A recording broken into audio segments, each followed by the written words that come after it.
Hi, and welcome back to Rose Red Homestead. Today we are really going to have an adventure. We're going to do pressure canning of salmon using Weck jars. And this is a first for me, canning fish in Weck jars. So we're going to see how it goes. We'll be back in a moment, and while we're gone, I have the jars in this sink of very hot water. So I'm going to pull those out, and when we come back, we'll get started.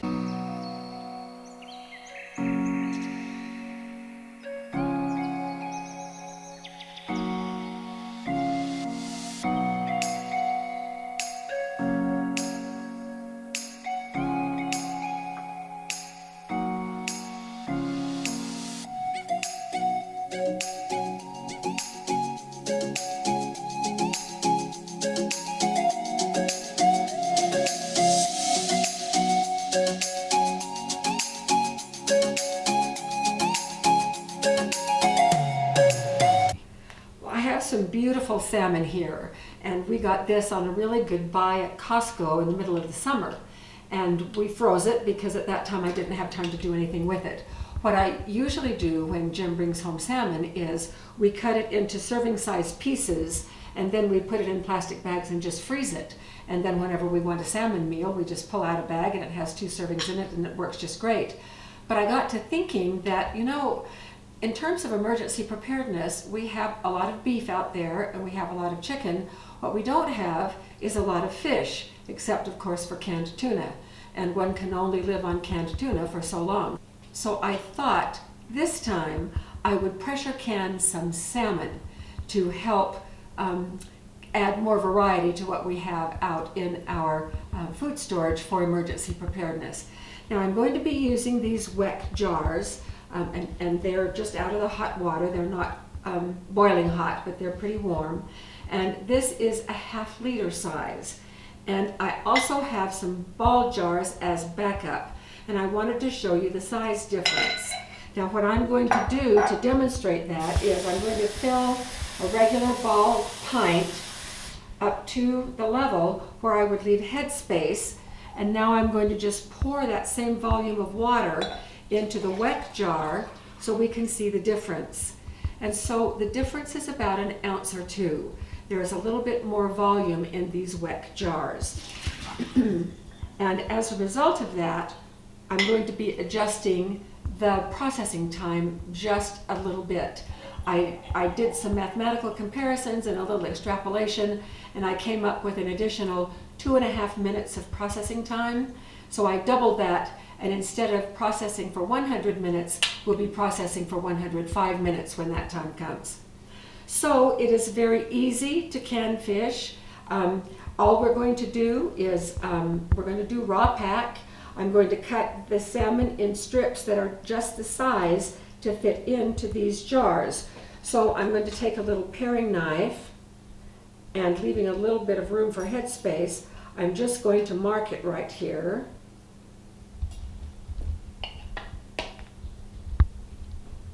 And make some slices.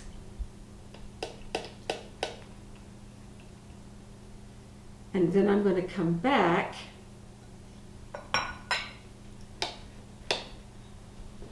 with my scissors and cut with my kitchen scissors. Now, the reason that I'm cutting with the scissors is because I'm leaving the skin on. So you can see the skin is on the back. And I am canning these according to the USD Home Canning Bulletin. And so what they say is that if you want it to look really nice, you can it with the skin out. If you want to have the jars cleaner, be able to be cleaned better, you can with the meat out.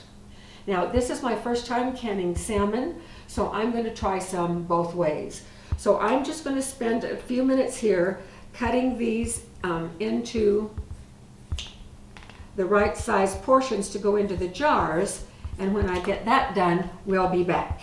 If you are lucky enough to live by the ocean where you can just go down to the boats and get fresh salmon, whole salmon right off the boats, how lucky for you. But those of us who are inlanders, we just have to watch for good sales in our stores, so that's what we've done. Now, in order to prepare this salmon and get it ready for canning, after it was completely thawed, we thawed it in the refrigerator for a couple of days. and it was slimy.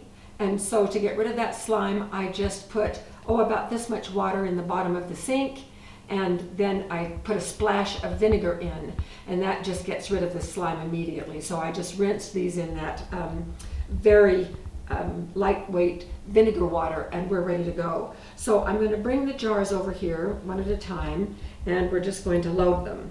So I'm going to start with the skin out on this one, curl it around, and you'll notice that there's still some room right there.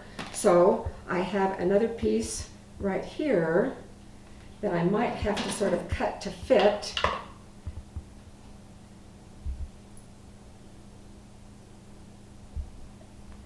Yep, I'm going to just cut the bottom off.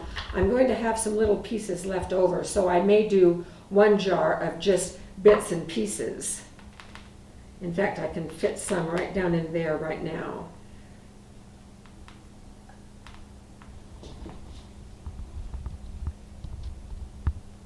And I want to make sure that this goes down and leaving me some head space.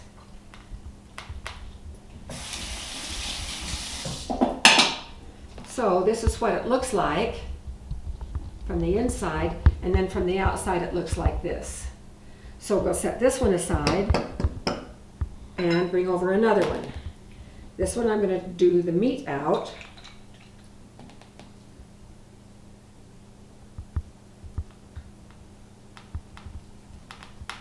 And it looks like I've got another little piece that I can slip in there and cut a piece here.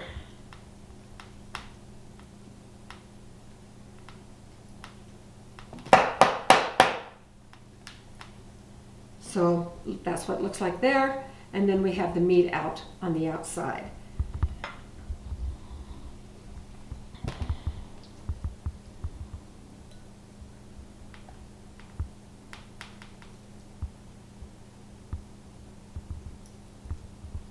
Oh, that worked just perfectly.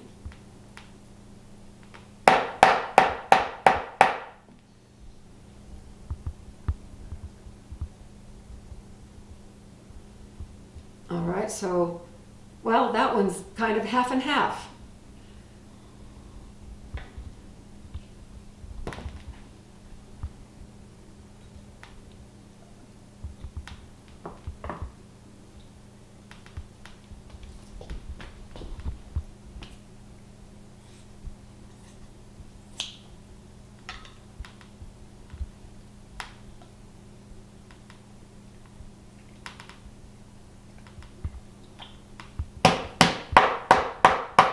I only have 6 Weck jars of this size.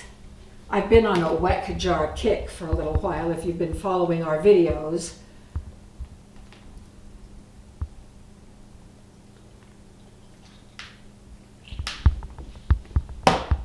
So I may have to use a ball jar as well, or 2. Here's my last Weck jar. We'll do skin out. I'm really anxious to see how these are going to turn out.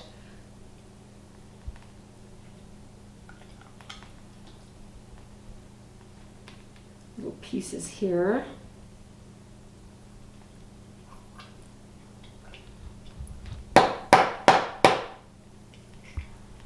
And 1 ball jar. They fit easier when you put the meat side out. And I'll just drop this little piece right down in there. And that's going to do it. So,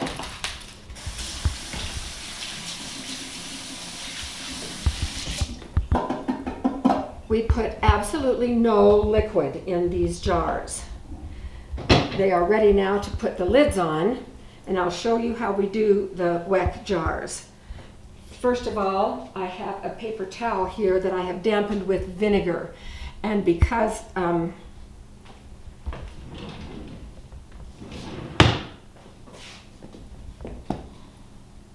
I got fish oil all over these jars, I'm going to very carefully wipe each of these rims with this vinegar paper towel, straight vinegar, and then I'm going to dry them.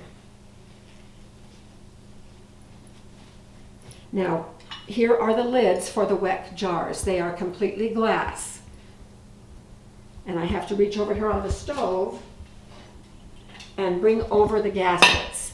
The gaskets I boiled for a couple of minutes, maybe 3 minutes, and they've been sitting there in the hot water.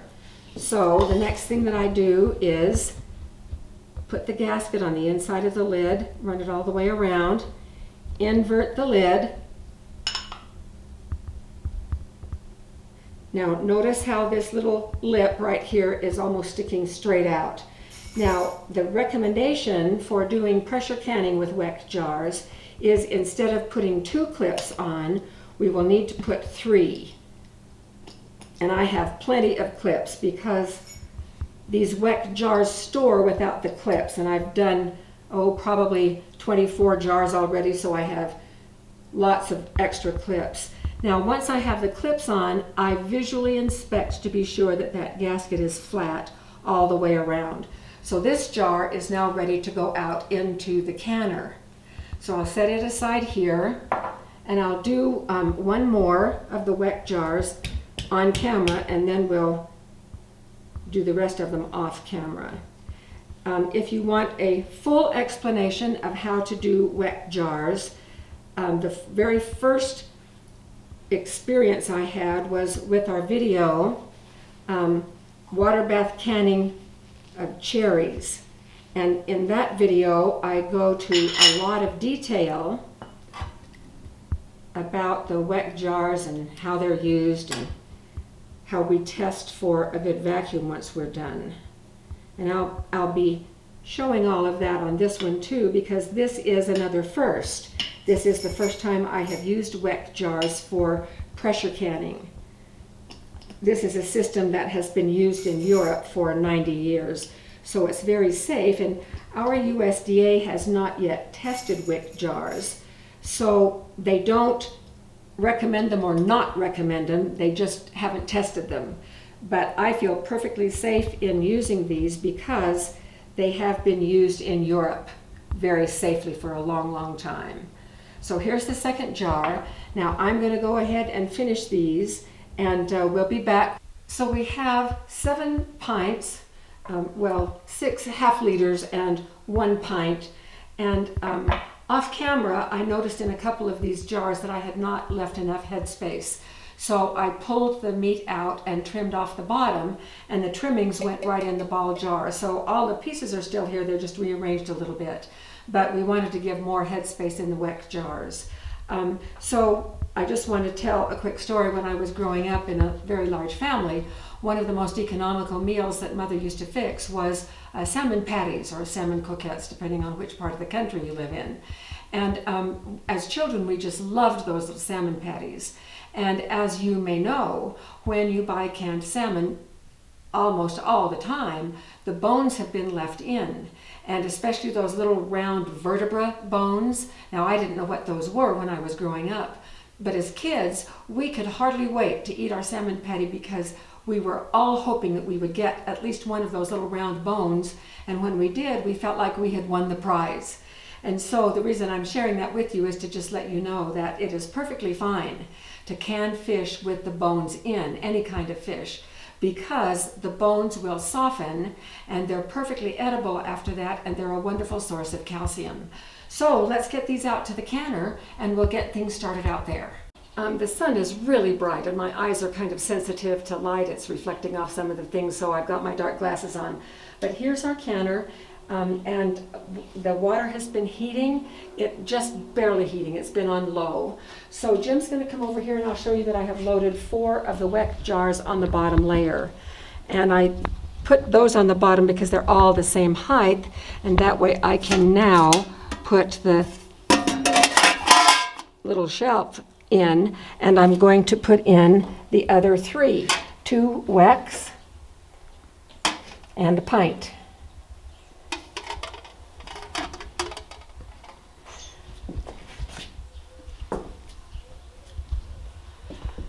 So those of you that are experienced pressure canners, you know the drill. And if you're brand new to pressure canning, you may want to watch the video Pressure Canning for Beginners, and then the very first pressure canning video we did was the one on beans, and that's where I explain everything in great detail. But all we have to do, there's about 3 inches of water in the bottom here. And so what we do now is put the lid on.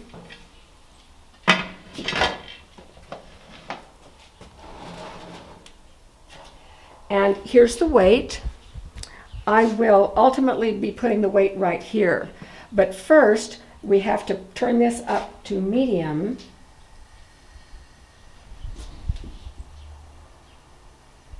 Had to make sure I could see the flame there. And then bring this to a big rolling boil so that steam will vent out of here. It will just come whooshing out of here. And we let it vent that steam for 10 minutes so that the air inside the canner is replaced by that steam. And once that 10 minutes is up, then I will put the weight right over the vent and it will start building pressure. Now, where we live, we need to use 13 pounds of pressure, and that amount of pressure, those tables for that are found in the USDA bulletin or all over the internet. And so you have to look at those charts to determine the amount of pressure, and it will be either 10 or 15 or someplace in between that, depending on your elevation. Now, we can dial individual pounds per square inch because we have a dial, but other canners either have a choice of 5, 10, or 15. And pressure canning is done at either 10 or 15 if you have one of those types of canners. So then once this gets up to pressure, we will set the timer for 105 minutes. Notice that if you have canned beef or chicken before, pints are processed for 75 minutes, but fish is processed for 100 minutes. And because we are using Weck jars that are a little bit thicker and they have a little bit more volume, we're adding an extra 5 minutes of pressure time. So once the 105 minutes are up, we will turn the heat completely off and let this cool down on its own. I hope it's going to be able to cool down on its own because we're going to hit 100 degrees again today. But once the pressure is all the way to 0, we will bring you back when we are pulling the jars out of the canner, and we'll take a look at our results. So we will see you then. So we are back. This finished processing about an hour ago.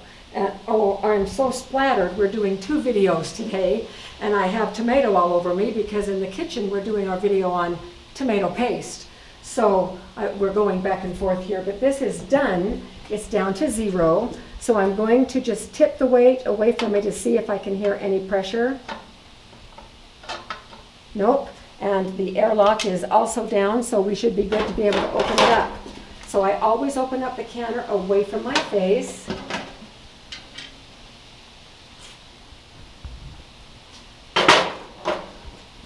And I'm going to, this is a Weck jar lifter, so it's a little bit different. I'm so glad I got this because it's very convenient in lifting the Weck jars out. Whoa, look at this. Wow. There is liquid now all the way up to the top, and remember, we didn't put any liquid in. So I'm going to put these over here to cool. They're going to have a bit of a hard time to cool because it's 100 degrees out here. Here's the second wick jar. Weck. It's Weck jar. I say that wrong all the time. Here is the ball jar. It's beautiful. And it looks to me, this has been sitting out here for an hour. It has already popped.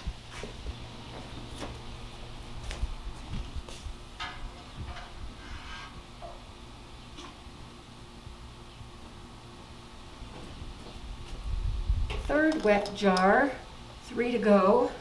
I'm at the bottom layer now. Well, these just turned out gorgeous.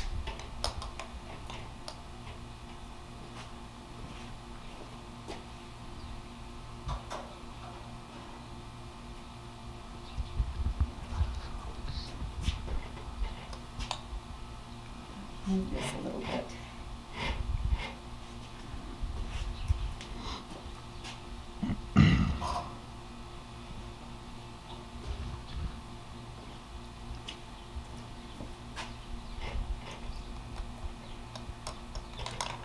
Okay, all 7 are here. We know that the ball jar is vacuumed. Now we have a couple of indicators on these Weck jars. One of the indicators that we are achieving a vacuum is when the little lip is no longer pointing straight out, but it's pointing down. This one is more straight. This one is pointing down a little bit, but that is not definitive. The other sign and the definitive sign will be when these are completely cold, which will be in several hours. Then we take the clips off and we attempt to lift the jar up by only the lid. If the vacuum has been achieved, that lid with its vacuum will also lift the entire jar. So we will be back to check that out in several hours. As soon as these are cool enough, I'm going to be moving them into the kitchen where the air conditioning is going so they can get really cool before we take the clips off. So we'll see you in a few hours. Moment of truth. Here they are. They have been in the house now for about 3 hours and they are cool. There's no warmth at all, so everything is cool. Now, here is the ball jar, and no problem with it at all. We know that it vacuum sealed because the little button is down, and it's beautiful. So when I run out of Weck jars, I certainly will can salmon in these ball jars. So I'm just going to set that over here. On these, you'll notice the difference between these two little tongue tabs. Now, remember earlier I said that one of the signs that a vacuum had formed is when the tab is down. Notice this one. It's not down at all. It's just straight out. So I'm a little bit fearful of this one. We're going to save it until last. But we're going to open the other ones. And so we remove the clips. You do not store Weck jars with the clips on. Now I am noticing that with pressure canning, the gaskets pull out a little bit, and it made it a little harder to get those clips off, so we need to be really careful. So the test is to pick it up by the lid, and the lid only, and if the jar comes with it, then the vacuum is in place. I have it on this folded dish towel, so it will provide a soft landing if that becomes necessary. So here's our first one. Good. All right, I always get a little nervous. That one is okay. So let's take this one. This one is also pointing down, not quite so much as the other one, but I think enough. So that's a pretty good sign for that one. All right, here we go. Yay, another one. Notice how nicely those stack. Okay, this one is really pointing down, so I'm quite confident this one will be okay. And indeed it is. Okay, this one is down a little bit.